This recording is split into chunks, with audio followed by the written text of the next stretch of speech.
Dito po sa 2 Thessalonica chapter 3 verse 13. So sabi po ng ating mahal na kapatid, ngunit kayo mga kapatid, huwag kayong mga pagod sa paggawa ng mabuti. Amen?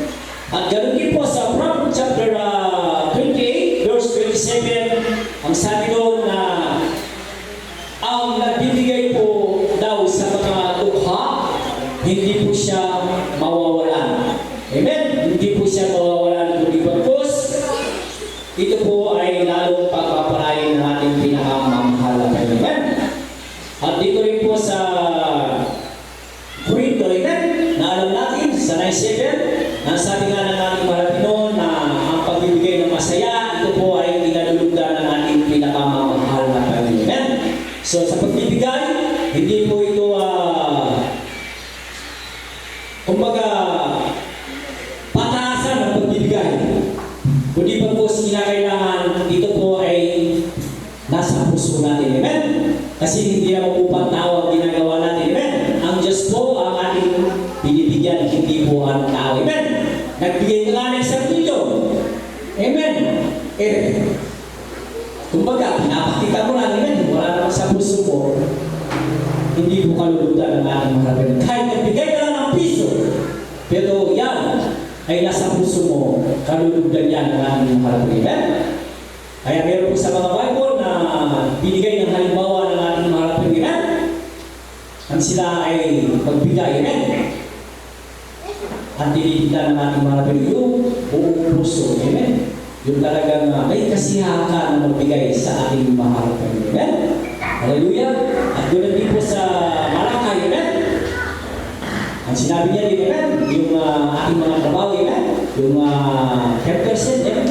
Yan po ay susi po ng pagpapala, amen? So, ibigay po rin niya, o ibigay niya, o hindi, ang Diyos ay hindi mawawala, amen? Pero kung yan ay ang ibigay, sabi nga ating Panginoon, ibubuhos niya ang pagpapala. So, nasa atin po yung paggawa, amen, kung gusto natin sundin o hindi. Ang pinaka-importante mga kapatid, gagawin po natin yung nasa ng ating puso. Amen? Kaya sabi nga, ang lahat na inyong pong tinutulong na yan, ulitin ko po, hindi po ninyo binibigay kay pastor, hindi nyo binibigay kay brother po, sa amin. Kundi pagpos, yan po ay binibigay po natin sa ating pinakamamahal na Panginoon. Kaya sabi nga ng ating mga Pinoon, pagdating ng takdang panahon, takdang araw, kung ano ang iyong inanim, siya ang iyong anim.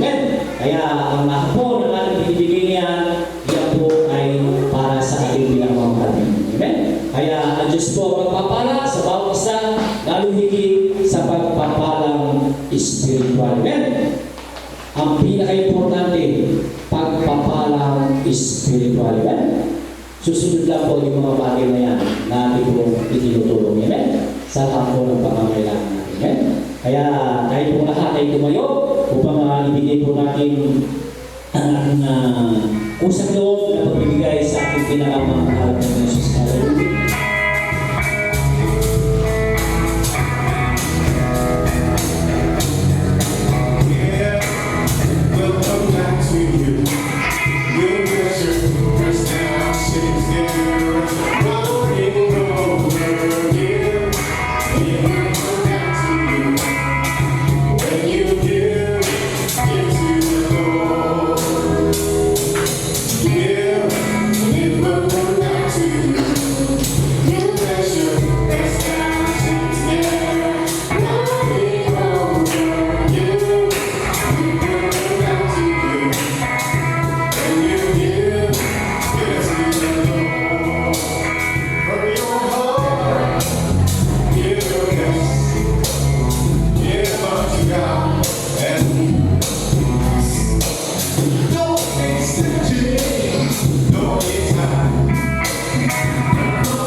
tayo po ay makapasalamat sa ating mga Panginoon.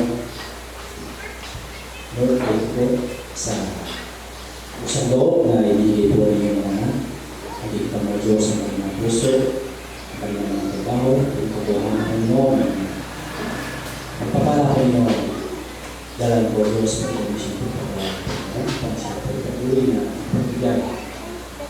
Lord, nalagay, pagpalay mo Panginoon sa pagpapala ng Espiritu.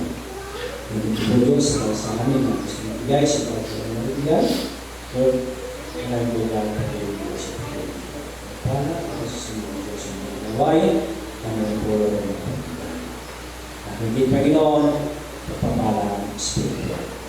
Nawa, kung natin mo Diyos ang nakayanan na ibigay ng mga Panginoon po Diyos. Lord, salamat. Ito po Diyos ang isa dalangin sa pangalan ng Jesus. Amen. Hallelujah.